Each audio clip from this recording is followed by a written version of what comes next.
Hi everyone, it's the multi-dimensional mother, otherwise known as Lisa Jane, coming to you today on December the 11th. And obviously what I'm trying to do is share with you on a daily basis insights, guidance, as I was nudged by my guides and spirit at the beginning of December to create a magical calendar coming to you from Cape Town, South Africa, of tidbits and information that hopefully you will find valuable. So here I am today in the forest, and this is a forest on the slopes of Table Mountain. So many of you from over the world might have just seen the image of Table Mountain and not realized that in those beautiful gullies there is still indigenous Afro-montane forests which we have access to. So I'm so incredibly blessed that it is here and I do have access to it. And I'm just worried that my watch is buzzing for you, so I'm just going to quickly take that off. So I thought today, considering that I didn't have as busy a day as yesterday, that I would start my day off with a beautiful walk. I don't normally bring my phone with me, but it felt like I needed to share the energy of this place with you. And of course, while I'm walking, I received guidance and nudges as to what I need to share with you today. So I hope you're enjoying this series. Please let me know, comments. You're welcome to also ask for information that you might like more guidance on, or just topics that you would like me to connect in and share. So today, many of you will know that we're heading towards the 21st of December, which astrologically is known as the Great Conjunction, and it pertains to Jupiter and Saturn, which is pretty much about responsibility and taking accountability versus opportunity. And again, I'm no astrologer, so that's a very, very brief synopsis. But for me, it is also about the golden age and the age of Aquarius. For those of you that join me on my Golden Circle meditations, you will know we work with the golden energy a lot. And I'm also being guided that perhaps for the total solar eclipse this coming Monday, I will offer that. So let me know if you're interested. But the golden age and the age of Aquarius is about taking flight. Now, please note this is the message today. It is by no means conclusive. I'm sure I can talk a lot more about this topic, but this is what I was asked by my guides to share. And again, the guides talk to me through the resonance of my higher self or soul.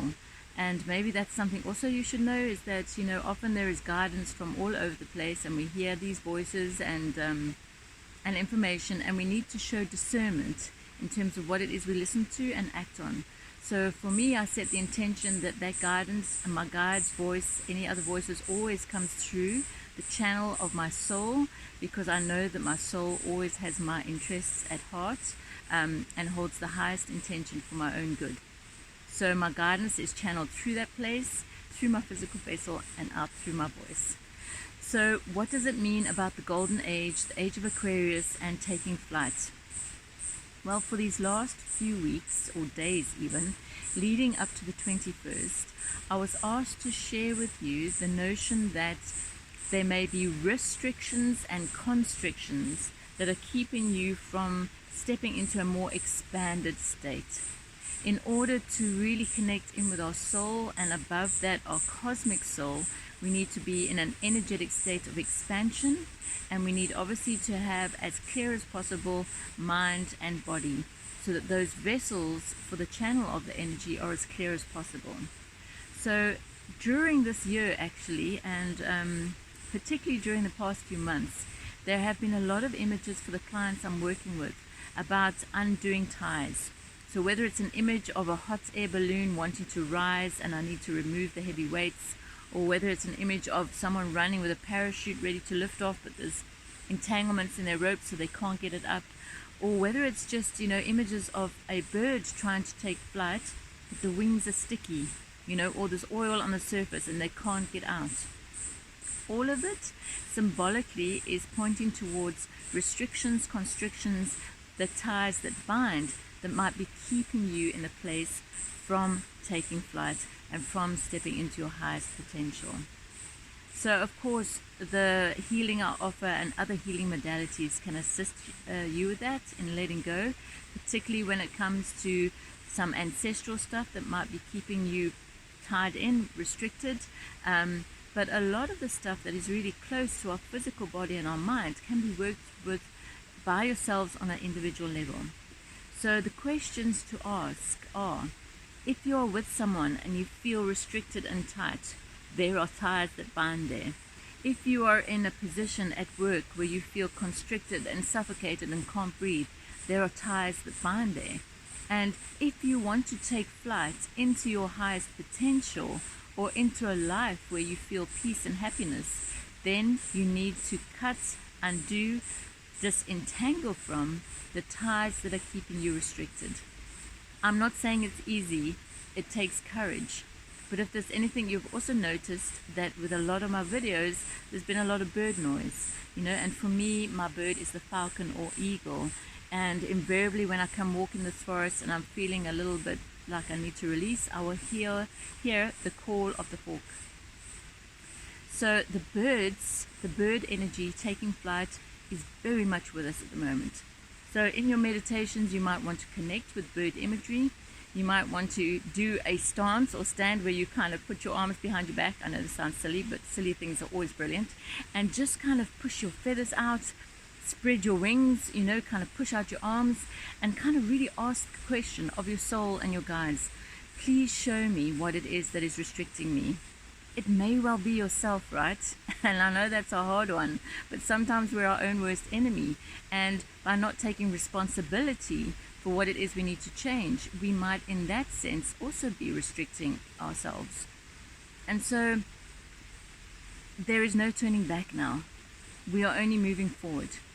And if you want to take advantage of the energies, and if you really, really want to have the best life possible, you have to, dear darling souls, gather the courage within you to cut the ties that bind. It may be a small habit you may need to break. It might be a big, long-standing relationship you need to say goodbye to. But nothing is going to get better if you don't do that.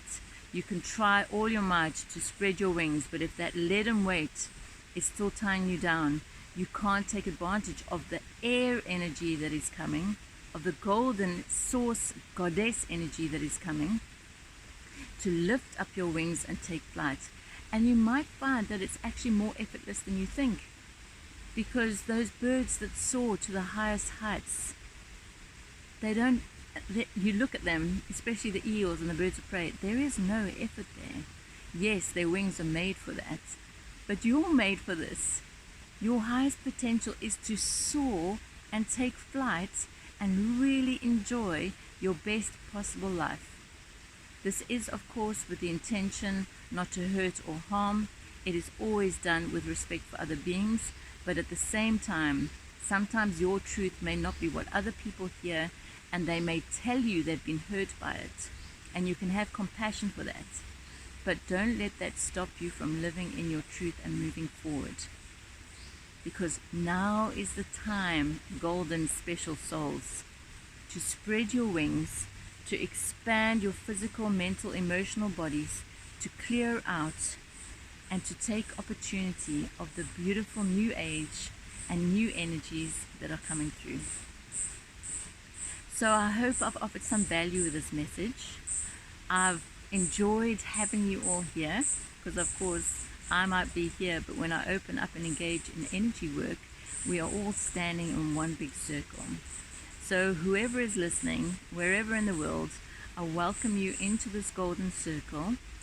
And to sign off, I'm just going to be quiet for a minute or so, just so you can enjoy the sounds of the forest. You might want to close your eyes, and I wish you a most blessed Friday, or whatever day in the world it is.